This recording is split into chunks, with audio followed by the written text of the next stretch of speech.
전해드릴 내용은 중국 경제 호시설 다시 없을 것에 대해서 한번 알아보도록 하겠습니다.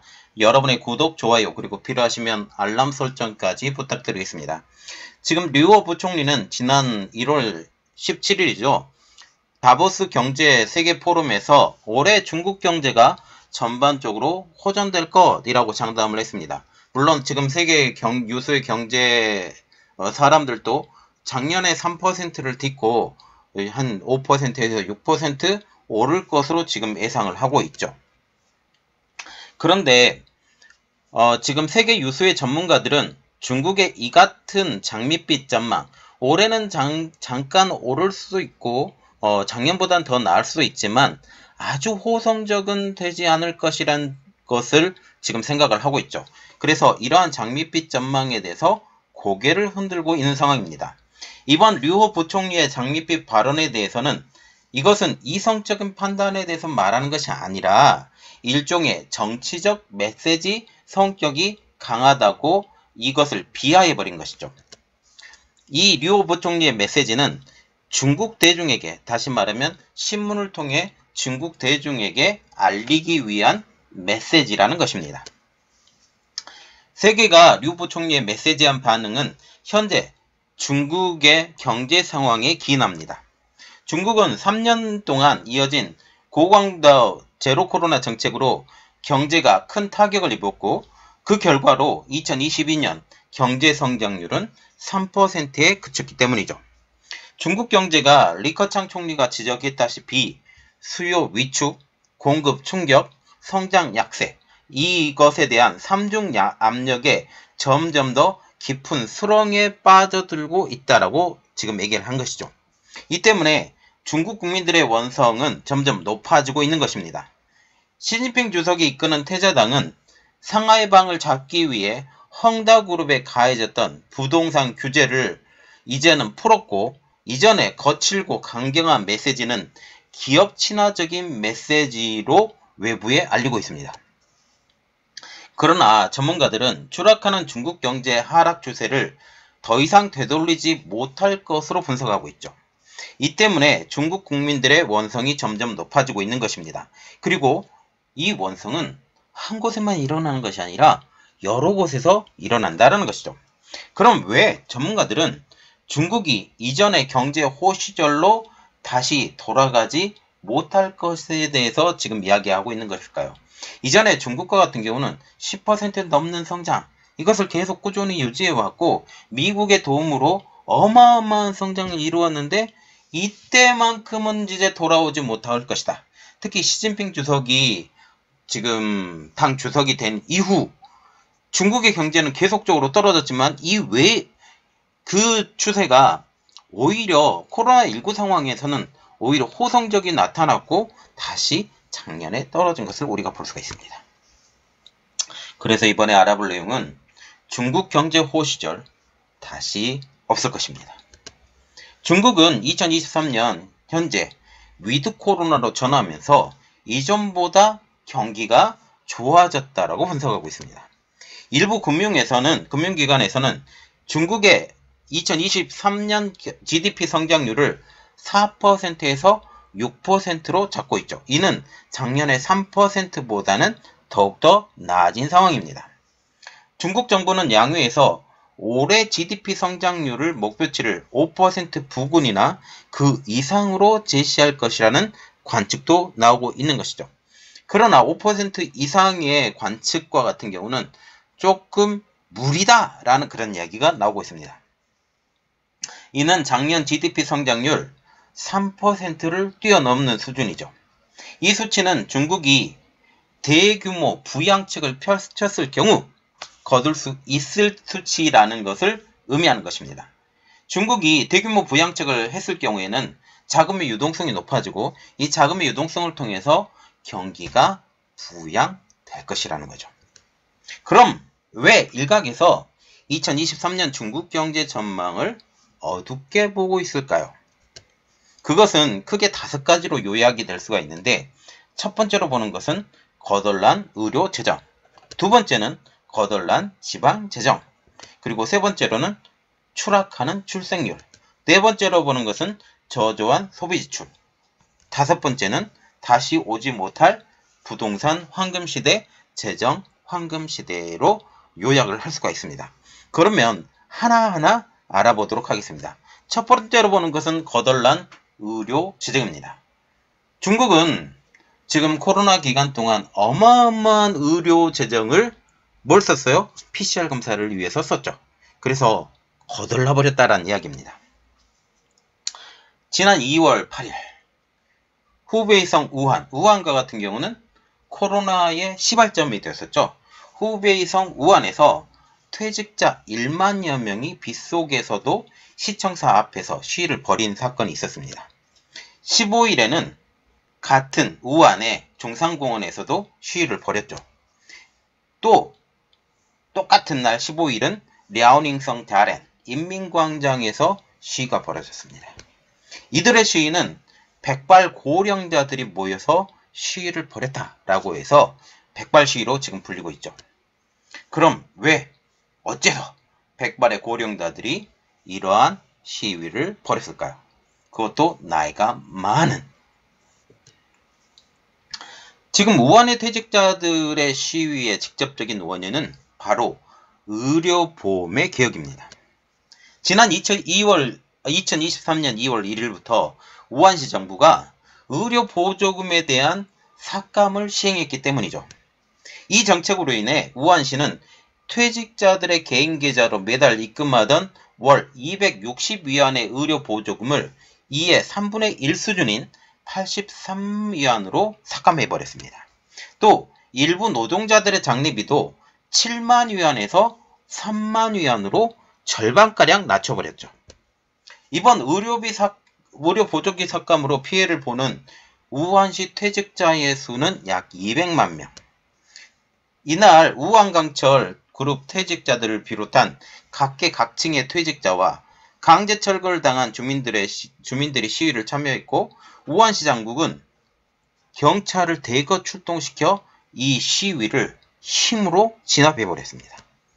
우한시가 의료보조금을 삭감한 것은 부족한 시 예산 때문이죠. 특히 의료 예산 때문입니다. 우한시 재정국 공식 홈페이지의 자료를 확인해 보면 이를 알 수가 있는데요. 자, 이것을 조금 해서 표를 한번 봤는데 우한시의 2022년 일반 공공부문 세입 및 지출입니다. 세입을 보면 예산으로 짜였던 것이 1697만 500위안. 그런데 실질 세수로 거둬들인 금액이 1504만 7400위안입니다. 이는 실질 수입이 예산보다 11.33% 낮은 것을 알 수가 있고요. 이 실질 세입은 2021년보다 4.7%가 감소했습니다. 또한 지출을 한번 보면 예산으로 짜여졌던 지출은 2184만 800위안. 그러나 실질적으로 지출된 지출 비용은 2227만 2400위안입니다. 이는 지출 예산보다 실질 지출이 0.89% 높아진 것을 알 수가 있고요. 이는 2021년보다 0.5%가 증가한 겁니다. 우리가 일단 보더라도 일반 공공부문의 손실액이 어마어마하다는 것을 알 수가 있습니다. 이것을 보면 어떻게 되냐? 1504만 7400위안 마이너스 2227만 2400위안 이렇게 보시면 순손실액은 마이너스 722만 5000위안이 되는 것입니다. 어마어마한 숫자죠. 이렇듯 일반 공공부문의 세입 및 지출에서 대규모 적자가 난 가장 큰 원인은 위생건강 지출 부분입니다. 245만 200위안으로 예산으로 64만 2800위안이 많기 때문에 2021년 대비 23.8%가 위생건강 지출이 증가한 것입니다. 이렇듯 위생건강 지출 부분이 많았던 가장 큰 원인은 바로 코로나19 때문이죠. 2020년 6월 국가의료보험국은 중국의 국가의료보험국이에요. 정기적인 전수 PCR 검사, 항체 검사 항목과 관련된 소모품을 성급의 의료보험 진료 항목 지출에 포함시키도록 규정했기 때문입니다. 다시 말해서 PCR 검사 비용 그리고 항체 검사 비용 이것은 중국 정부 차원으로 검사를 하는 게 아니라 각 지방 성에서 성 단위로 지출을 해야 된다라고 얘기를 한 것이죠. 도시와 농촌 주민의 기본 의료보험기금은 과거에도 늘 적자였어요. 이것은 어느 정도 이해가 되지만 2021년에는 더욱 심각해져 1월부터 10월까지의 잔액이 모두 다 마이너스였다는 것입니다. 의료보험은 PCR 검사 비용만 부담하는 것은 아니었죠. 2021년 중국 당국은 의료보험이 백신의 접종 인센티브 비용, 그리고 코로나19 확진자와 의심 환자의 의료비도 의료보험에서 지출하도록 규정을 했습니다. 그래서 이 코로나 환자가 많아지면 많아질수록 이것에 따른 부담금은 각종 성급에 있는 도시들에서 어마어마한 부담감이 된 것이죠. 2022년 5월 26일 국가의료보험국이 각 지역의 PCR 검사 비용은 지방정부가 부담한다고 명시할 때까지 이 비용을 각 지역에, 다시 말하면 각 성급인 도시급에서 의료보험기금에서 부담한다고 했습니다. 따라서 코로나19의 장기화, 이것은 결국 각 지역의 의료보험기금을 털털, 다시 말하면 오래전에 고갈되게 만드는 큰 원인이 되었었죠. 우한시의 2022년 적정적자는 이미 722만 5천 위안. 이러한 과도한 적자 가운데 어떻게 인구 1000만 명의 PCR 검사, 백신 접종 비용을 감당할 수 있었을까요? 게다가 고강도 봉쇄 조치를 해제함에 따라서 이제 2022년 말에서는 코로나의 사망자가 급증해버립니다. 오히려 이 봉쇄를 해제시키자 코로나 사망자가 급증해 거액의 장례비까지 의료보험기금에서 부담해야 됐는데 이 비용까지 어마어마하게 부담하게 된 것이죠. 그래서 우리가 보는 것은 우한시 입장으로 한번 보자고요. 이번 의료보조금 삭감, 이것은 더 이상 선택 상황이 아닌 필수 상황이 되어버린 것입니다. 이 같은 의료보험 개혁은 백발 시위가 일어난 우한, 다름만의 일이 아닙니다. 장시, 간수, 산시, 칭하이, 스촨, 광시 등에서도 의료보험 개혁이 단행됐기 때문이죠. 돈이 하늘에서 떨어질 리가 없기 때문에 당국은 퇴직자들의 개인 계좌로 입금되는 의료보험금 보조금을 노렸던 것입니다. 중국은 노인들은 백지혁명과 같은 사회적 불안을 일으키지 않을 것으로 봤기 때문이죠. 그들은 중국 정부가 원하는 대로 순응하는 인간으로 봤기 때문에, 그냥 물러봤기 때문에 이런 일이 벌어진 것입니다. 하지만 자신들에게 들어오는 돈이 줄어든 노인들이 드디어 봉기하기 시작한 것이죠. 두 번째로 보는 것은 거덜난 지방재정입니다. 코로나19가 결국 지방재정의 고갈, 특히 PCR 검사나 여러가지 검사, 그리고 장례 비용 이런 것까지 다 감당하다 보니까 지방재정이 거덜났죠. 코로나19의 장기화, 이것은 결국 중국의 지방정부의 재정 거덜화를 만들었습니다. 여기에 상하이방을 때려잡겠다고 시작한 부동산 시장 옥죄기로 인한 부동산 경기 침체, 이것은 결국 지방정부의 주요 수익원이었던 부동산의 침체로 지방재정의 수익선이 완전히 깡그리 무너졌기 때문에 지방재정이 완전히 거덜나버리게 만들었던 큰 사건이죠. 이 때문에 중국은 이 거덜난 지방재정을 보충하기 위해서 벌금을 비롯해서 다양한 방식으로 이 부족한 세수를 채우고 있습니다. 중국 재정부의 2022년 자료를 보면 우리가 알 수가 있는데, 첫 번째로 보는 것은 전국 일반 공공부문 세입 예산입니다. 이게 20조 3,703억 위안. 여기서 지방 일반 공공부문 세입 예산을 보면 10조 8,818억 위안. 이게 2021년 대비 2.1%가 감소한 수준이죠. 그리고 전국 세수를 보면 16조 6,614억 위안. 이것도 마찬가지로 2021년 대비 3.5% 감소가 되었기 때문에 세입 자체가 전체가 줄었다라는 거죠. 그런데 문제는 이겁니다. 비과세 수입이 증가한 거죠. 비과세 수입은 3조 7,089억 위안. 이것은 2021년 대비 24.4%가 증가한 것입니다. 특별히 우리가 눈여겨봐야 될 것은 비과세 수입에서 벌금과 몰수세 소득이 포함되어 있다라는 점이죠. 여기에 그리고 전국 일반 공공부문의 지출 예산을 보면 26조 609억 위안, 그리고 전국 기금 수입이 7조 7,878억 위안, 전국 기금 지출이 7조 7,879억 위안. 이건 똑같죠? 자, 이렇게 보시면 2022년 전국 재정 적자를 한번 보면 전체 세입 예산이 20조 3,703억 원, 3억 위안. 그리고 여기에 전국 기금 수입이 7조 7,879억 위안. 그런데 지금 보시면 세수로 나가는 것들이 있죠. 지출 예산 26조 609억 위안. 그리고 여기에 기금 지출이 제가 잘못 적었는데 11조 503억 위안입니다.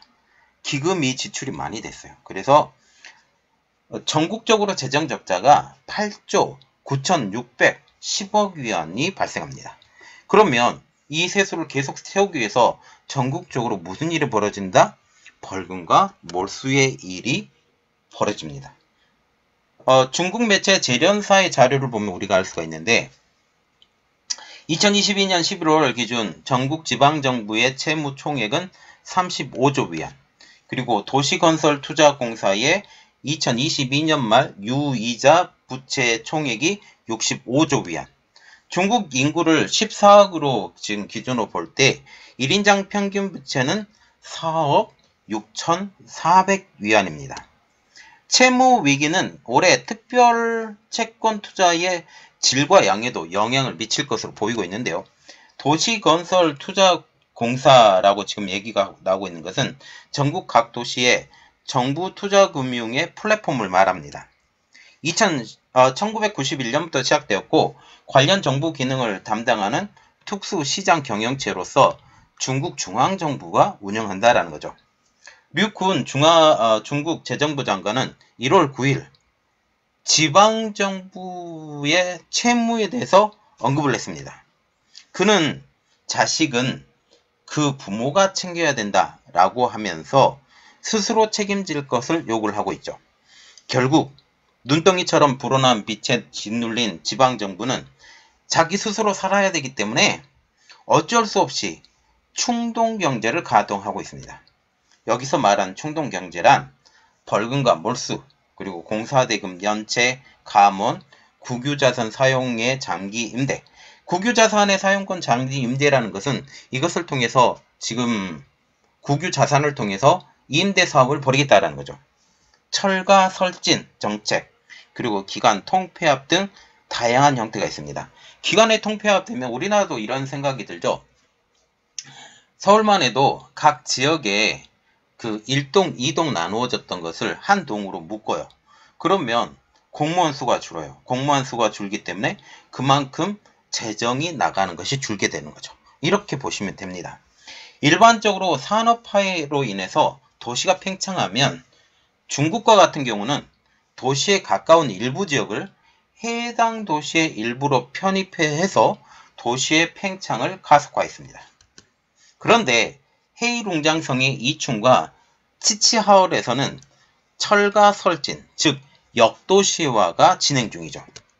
왜 이런 일이 벌어졌을까요? 도시로 편입된 지역을 다시 도시권에서 지금 제외함으로써 도시로서 제공되고 있던 복지 혜택을 줄일 수 있기 때문입니다. 이것을 가장 편하게 보면 뭐냐면, 만약 어떤 지역이 한국으로 예를 들게요. 한국에서 서울로 편입이 됐어요. 서울로 편입이 됐는데 이 서울로 편입이 됐던 것을 서울에서 일탈시켜버린 거죠. 이 일탈을 시키면 여기는 더 이상 서울이 아니기 때문에 서울 수준의 복지를 해줄 필요가 없습니다. 이것과 같은 이야기죠. 결국 도시가 아니기 때문에 이 지역의 정부기관도 축소가 되기 때문에 공무원 수를 줄일 수가 있습니다. 또한 지방정부가 세수를 올리기 위해 쓰는 방법은 바로 각종 벌금과 몰수. 온라인 지식 공유 플랫폼인 쭈에 한 네티즌의 폭로글이 올라왔습니다. 이 글에 따르면 중앙정부가 중국의 한 3, 4선 도시에 연간 25억 위안의 벌금 몰수 수입을 올릴 것을 요구했다라는 내용이 올랐다는 거죠. 여기서 언급된 3선 도시라는 것은 인구 300만에서 500만의 경제가 어느 정도 잘 발달되어 있고 소비 수준이 비교적 안정된 것을 말하고, 여기서 떨어진 도시를 4, 5선 도시로 구분을 합니다. 3선 도시는 우르무치, 구이양, 하이커우를 포함해 중국 내에서는 한 232개의 도시를 3선 도시라고 지금 얘기를 하고 있죠. 그런데 중국 정부의 이런 말도 안 되는 요구를 달성하기 위해 기율위원회가 공무원 중 개인 아르바이트를 하는 사람을 색출해 벌금으로 60만이나 70만 위안을 물린 사례도 있다는 것이죠. 이런 것이 바로 중국의 미래일지도 모릅니다. 일반 서민에게는 이미 갈취할 대로 갈취를 한 상황, 그래서 더 갈취할 것이 없기 때문에 이른바 인민의 공복들이라고 불리는 지금 공무원까지 갈취하기 시작한 것이죠. 2021년 산둥성 칭다오의 벌금 몰수 수입은 40억 7,700만 위안에 달하고 있습니다. 2022년 7월에 발표한 111개 지급시 중 80개 도시의 벌금 몰수 수입이 증가를 했고, 이 중 15개의 도시는 전년 동기 대비 100%, 그래서 2배나 증가했다라고 말을 하고 있죠. 그리고 세 번째로 보는 건 추락하는 출생률입니다. 중국의 출생률은 크게 추락하고 있죠. 이제 두 사람이 한 사람을 낳고 있고, 그래서 결국 세계 1위의 인구의 나라가 이제 중국에서 인도로 바뀐다라는 말이 나오고 있습니다. 중국 당국의 자치 통계에 따르면 2022년 중국 인구는 전년 동기 대비 85만 명이 감소해서 60년 만에 처음으로 마이너스 성장을 기록한 것입니다. 물론 이 영향에 코로나19 영향도 분명히 존재를 해요. 그러나 가장 큰 문제는 출생률이 줄었다는 거죠.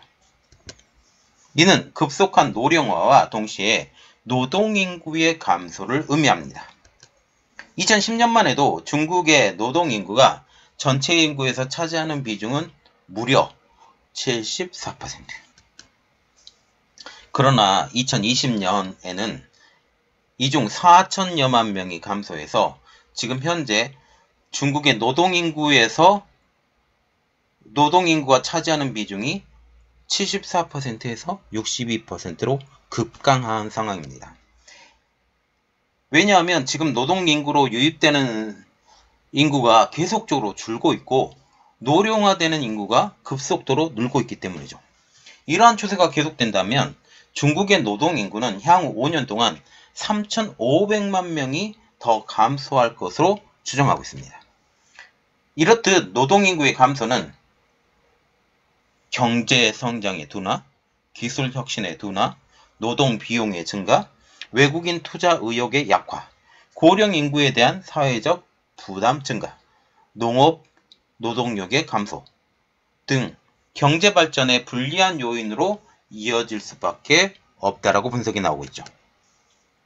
그러면 우리나라도 마찬가지인데 왜 중국인들은 아이를 낳지 않으려 할까요? 그 이유는 세 가지로 분석을 할 수가 있는데, 첫 번째로 보는 것은 출산 양육의 어려움, 두 번째로 보는 것은 경제적 부담, 세 그런데 이 두 가지보다 중국을 더 괴롭히는 것이 있으니 그것은 바로 중국 정부의 착취입니다. 부모가 자식을 낳아 양육하면서 엄청난 희생과 경제적 대가까지 치렀지만 결국은 그 아이들이 정부의 갈취 대상이 된다는 점이죠.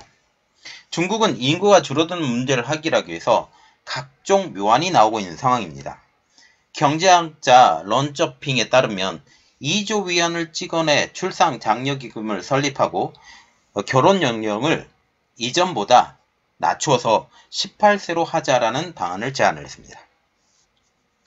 쓰촨성과 같은 경우는 지난 1월부터 미혼자의 자녀도 호적에 등재할 수 있도록 했죠.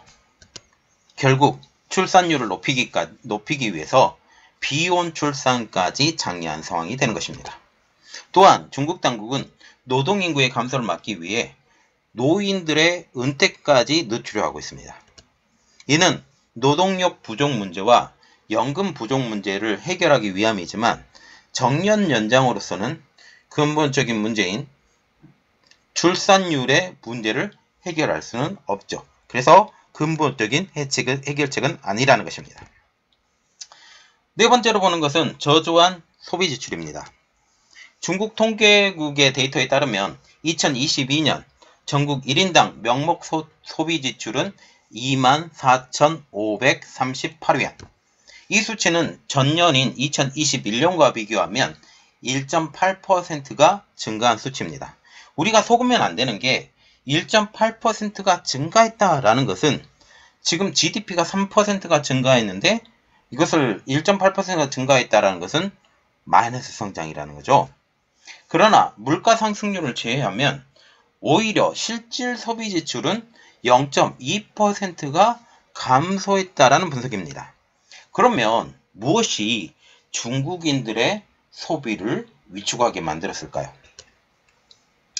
가장 근본적인 원인은 부족해진 돈 문제 때문입니다.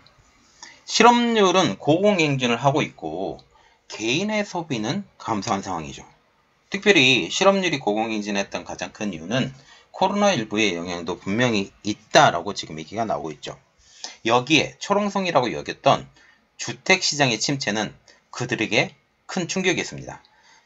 중국과 같은 경우는 부동산 불패라고 생각을 해서 부동산에 투자하면 무조건 오르기 때문에 이득이라고 생각을 했는데 작년에 완전히 깨졌죠. 헝다그룹이 망하면서 망한 것은 아니지만 이 헝다그룹을 깨기 위해서 추진했던 모든 정책들 때문에 부동산 불패 신화에 대한 믿음이 깨어져 버린 상황이죠. 이러한 주택 시장의 침체로 GDP의 3분의 1을 해당하는 부동산 수요가 극도로 위축이 됐습니다. 이에 더해 고령화는 소비 부진을 심화시켰죠. 인민은행의 발표에 따르면 2022년 저축이 전년 동기 대비 18조 위안 가까이 증가한 것으로 나타나고 있습니다. 이는 3년간 매년 10조 위안가량 증가한 상황에서 8조 위안이 더 증가한 것으로 증가율이 2009년 이후 최고치를 기록한 것입니다.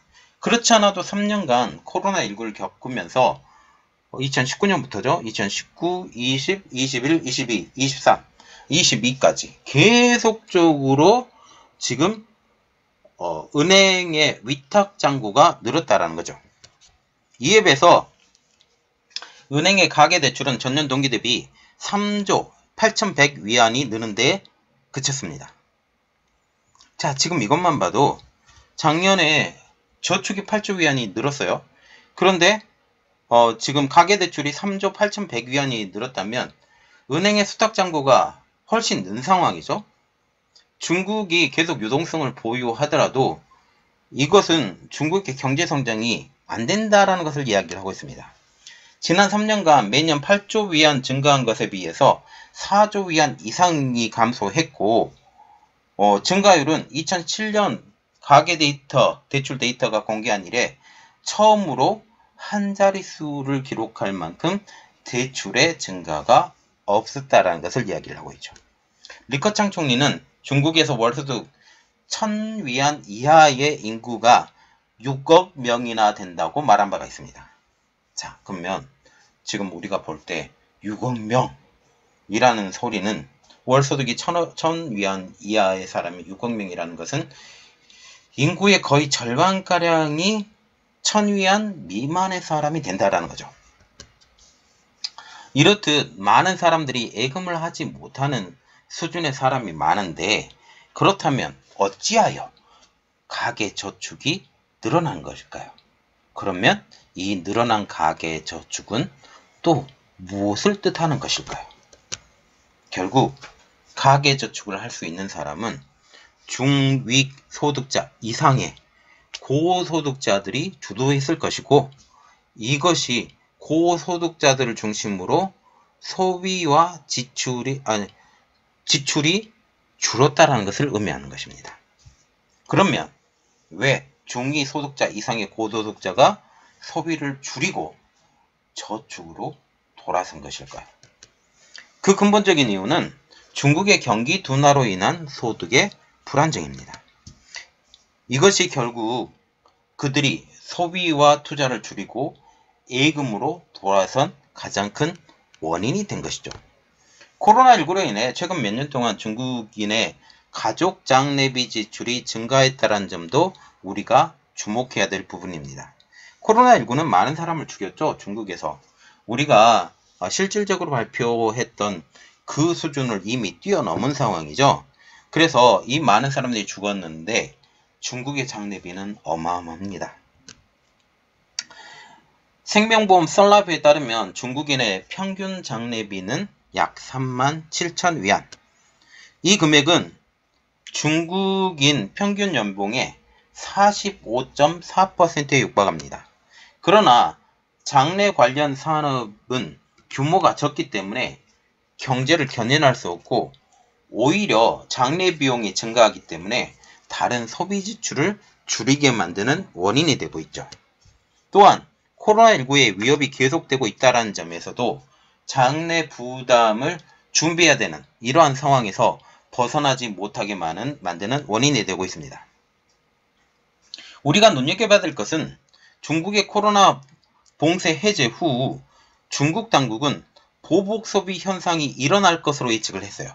그래서 이 보복 소비로 인해서 많은 사람들이 돈을 쓰기 때문에 중국의 GDP는 상당 부분 오를 것이다 라고 예측했으나 그 예측은 여지없이 빗나가고 있는 상황이죠. 그 근본적인 이유는 소비자가 소비에 대한 자신감을 갖지 못한 데다가 다시 고강도 봉쇄 정책을 펼칠 수 있다라는 의심 때문입니다. 중국은 덩샤오핑의 1979년 개방 정책 이후 지난 40년 이상 경제가 급속도로 성장해 왔죠. 매년 두 자릿수 이상을 성장해 왔던 것이 바로 중국입니다. 그러나 이러한 경제 성장의 성과가 2020년부터 시작되었던 극단적인 코로나 방역 정책으로 3년 만에 무너졌습니다. 이 때문에 중국 부자들도 앞다퉈 해외로 빠져나가고 있고, 그럴 수 없는 관리들이나 서민들은 아무것도 하지 않는 것을 상책으로 여기고 있는 상황이죠. 그리고 또한 다섯 번째, 다시 오지 못할 부동산 황금 시대입니다. 전문가들은 지난 3년 동안의 코로나 팬데믹과 중국 당국의 엄격한 부동산 규제로 중국의 부동산 황금 시대는 다시 오지 못할 것으로 보고 있습니다. 2022년 4분기부터는 규제 당국의 수요와 공급 양방향의 최적화 전선을 잇따라 내놓고 있지만 부동산 시장에 대한 안정 효과는 현재 기대하기 어렵다라는 분석이죠. 시장 조사 기관인 중국지수연구소에 따르면 2022년 전국 100개 도시의 신규 주택 가격은 2014년 이후 7년 만에 하락세로 돌아섰고, 지금까지 7개월 연속 하락세를 기록했다라는 것이죠. 2022년 100개 도시의 기존 주택 가격도 하락세를 보이고 있기 때문에 하반기에도 하락폭이 계속 확대되고 있다라고 보고 있다는 겁니다. 부동산 경기 침체와 2022년 주택담보대출 원리금 상환 거부 사태는 금융업 안정에 직접적인 영향을 미치고 있습니다. 중국과 같은 경우는 GDP의 성장을 위해서, 경기 부양을 위해서 계속적인 양적 완화 정책을 취할 수 없다라는 취약성을 지니고 있습니다.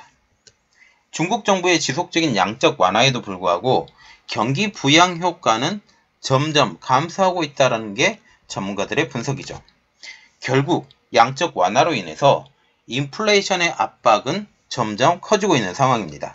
미국과 같은 경우도 양적 완화를 이제 완화가 이제 없어지는 상황에서 그래도 인플레이션의 압박이 심한데 중국은 더 심하다라는 거죠. 여기에 중국 경제를 견인하는 삼둔마차인 소비, 투자, 수출 중 하나인 수출도 더 이상 과거의 호황기로 돌아갈 수 없다라는 분석이죠. 세계 거의 대부분의 나라들이 이제 위드 코로나로 돌아가며 일상으로 회복되고 있기 때문입니다. 여기에 미국의 강한 견제도 부담이 되고 있는 상황이죠. 지난해 하반기 전 세계를 뒤덮은 인플레이션 공포는 중국을 더욱더 위축하게 만들고 있고 현재도 계속 인플레이션 공포가 계속되고 있기 때문에 중국을 더욱더 벼랑 끝으로 몰고 있습니다. 지난해 11월 수입액과 수출액은 모두 수십 년 이래 최대폭으로 하락했죠. 수입액의 하락, 이것을 우리가 의미하는 것은 수입을 많이 해서 물건을 많이 판매를 해야 되는데 수입액까지 하락한다는 것은 그만큼 수출하는 것이 어렵다라는 것을 의미한다는 거죠. 수출은 9% 가까이, 수입은 10% 이상 하락했죠. 12월 달러화 수출은 전년 동월 대비 9.9% 감소해 전월보다 감소폭이 확대된 상황입니다. 현재 미국은 더 이상 중국의 최대 교역국이 아닌 상황이죠. 중국은 2022년 WTO에 가입한 이래 외자 유치, 인구 보너스, 무절제한 자원 소비 등에 의존해서 급속한 경제 성장을 이루어왔습니다. 중국은 미국과의 갈등이 고조되면서 스텝이 완전히 꼬이고 있는 상황이죠. 결국 2023년 중국 경제는 더 많은 불확실성에 직면할 것으로 보입니다. 바이든 행정부는 중간선거 이전부터 떨어진 지지율을 회복하기 위해 더욱더 중국 때리기에 집중하고 있습니다. 중국과의 관계는 계속되고 있지만 표면적으로 볼 때는 중국 때리기를 집중하고 있는 것이 지금 미국이라는 것이죠. 이제 내년 11월 미 대선이 있는 상황입니다. 이 상황이 중국을 더욱더 어렵게 만들고 있다는 분석이죠. 자, 지금 보시면 중국이 2023년 상황이 어쩔 것이냐, 전 세계 관계자들도 지금 작년보다는 나을 것이다. 그러나 그들이 원하는 만큼은 되지 않을 것이다 라는 말이 나오고 있어요. 우리가 볼 때도 두 가지 측면이 중국을 더욱더 어렵게, 크게 세 가지 측면이 어렵게 만드는데, 첫 번째로 보는 것은 미국과의 갈등, 그리고 인구의 감소, 그리고 소비의 둔화, 이렇게 보고 있죠. 자, 이 상황을 여러분들은 어떻게 생각하십니까? 여러분들의 판단을 한번 보겠습니다. 저의 내용은 이거고요. 여러분들의 판단은 또 다른 것이 있기 때문에 한번 알려주시기 바랍니다. 이번 내용은 여기까지 하겠고요. 저의 내용이 여러분들에게 도움이 됐다고 생각을 하시면 구독, 좋아요, 그리고 필요하시면 알람 설정까지 부탁드리겠습니다. 감사합니다.